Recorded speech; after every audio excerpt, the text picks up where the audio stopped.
Chapter 2, The Holy Trinity of You. Part 1, Spirit, Energy Field, Infinite Intelligence. Before you enter heaven, you're an energy field flying around the universe.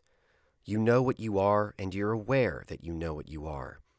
You're even aware of your awareness of what you are. You know your actions cause reactions, which you can easily predict, and you decide you want to learn more about yourself.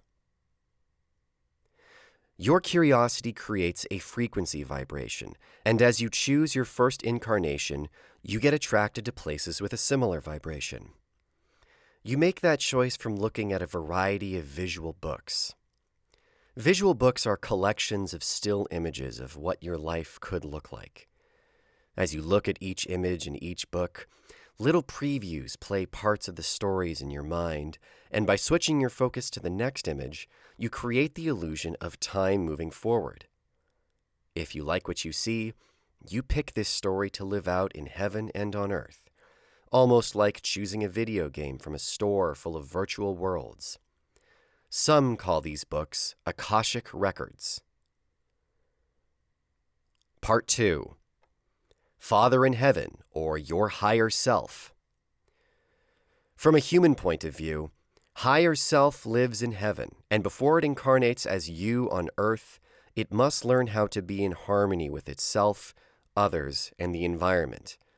It must learn to create its own paradise in heaven. Once it masters heaven, it will separate part of itself, allowing a tethered incarnation of itself to exist on earth with no memories of who it is or how it incarnates on earth as you. In heaven, your higher self sits in a nice, quiet place and focuses on projecting itself here on earth as you. In the same chalet, but in the next room, is a round table with a dome on top. Inside that dome, you can see the place where it projects itself, you. This is where the idea of a flat earth comes from some of the partial memories of sitting around that table. In chairs around the table will sit other beings. Parts of these beings also incarnate here on earth and become part of your life here, your family members, friends, people you know. In attendance are also beings of fire, water, earth, and air that help your physical environment thrive while you're here on earth. Sitting around your table are also multidimensional aliens that come from the most developed civilizations in the universe. They come to guide us in our technological developments and watch over us when we play with dangerous technologies that can destroy the planet, like atomic bombs. Superior beings from the spiritual world will also come around the dome of your existence. These beings come to guide you and protect you as they do with all life in the universe and in all dimensions. They are angels and archangels, higher selves of angels. They are the highest level of your advisory committee. You are here to learn more about yourself. You want to find out who you really are, how you would react to obstacles without your awareness to guide you, how you would treat yourself and others in difficult situations.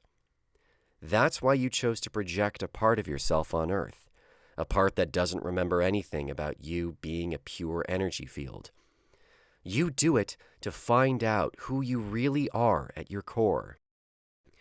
You in heaven will feel everything that you experience on earth. Your happiness, excitement, challenges, everything. Part 3. The Sun as You on Earth. The part of you living on Earth will first learn that your actions cause reactions. First, you'll adopt the beliefs of people around you as your own. The animal kingdom uses instinct as a self-protecting mechanism. The friendliness of an animal is based on previous experiences and their related fears. You, as a higher creation, can consciously learn how to control your actions to get the reactions you want. Your life first follows the story from the book you originally picked, your karma, but your daily decisions are your choice based on your free will and they affect how you feel at any moment. Memories of the original book you chose, your karma, places you were supposed to get to, or people you were supposed to meet, which you saw in the original book, eventually play out as false memories or déjà vu.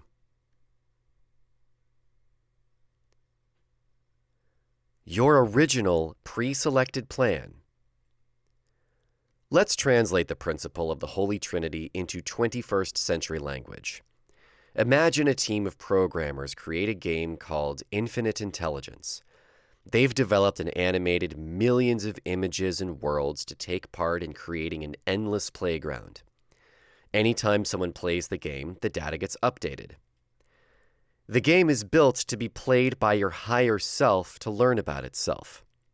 You as your higher self will guide an avatar, your human incarnation, and follow the basic storyline, his or her karma, until one day the avatar starts to write their own goals. At that point, the player, your higher self, must learn how to program the game based on the avatar's new goals. Imagine you're the player. You're your higher self dressed in a spacesuit, which allows you to feel everything that your avatar feels, everything your human incarnation feels. You even share its emotions. You're the player, and you want to experience emotions from playing the game. You choose your look, the time period, and place you want to play. As you play the game, your avatar learns and helps you start winning the game. You both feel great. What teamwork!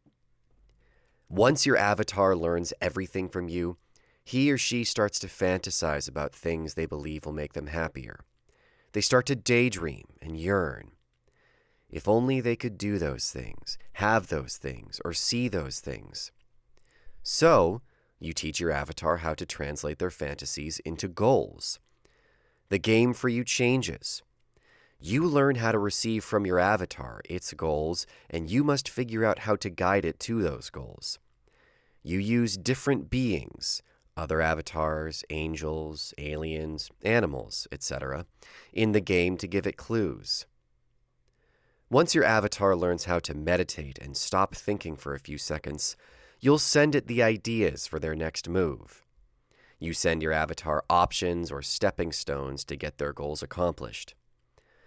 The new game now is to make the avatar as happy as possible while manifesting and achieving its goals. Anytime you succeed, you share those feelings of happiness with them. Your life should be made up of 90% happiness and fun and 10% sorting contrasts which create new desires. When you are consciously happy living your life, you will create your own paradise on earth.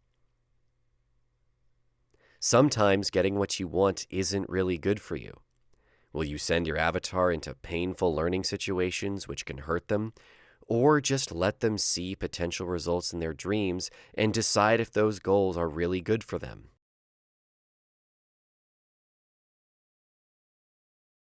Who am I, and who is my higher self? I believe that while I write this handbook, my higher self, the fully conscious Milan, is sitting in heaven on the top of a beautiful steep mountain in a wooden chalet, meditating while others overseeing my life sit around that dome. I believe that by focusing on the spot I am in now, he is projecting part of himself, and that part is me, who forgot who he was. I know that my higher self did this to find out who he really is and to discover how he reacts to different scenarios, to observe how he treats others, to learn how he's going to discover what he can create when he doesn't remember anything of himself. This is how the universe gets meaning and expands. With this new knowledge, I decide I will trust my higher self. He has no reason to hurt me, and I am sure that when I ask for help, he will do his best long-term planning on my behalf. First incarnation and karma. Before you incarnate as human down on earth, you choose the time, place, and your parents. Beliefs held by people around you will become yours until one day you become conscious and start to change them. You start to consciously create your own reality. Is karma some multi-lifetime punishment and reward system that penalizes or rewards you for actions taken in previous lives? Definitely not.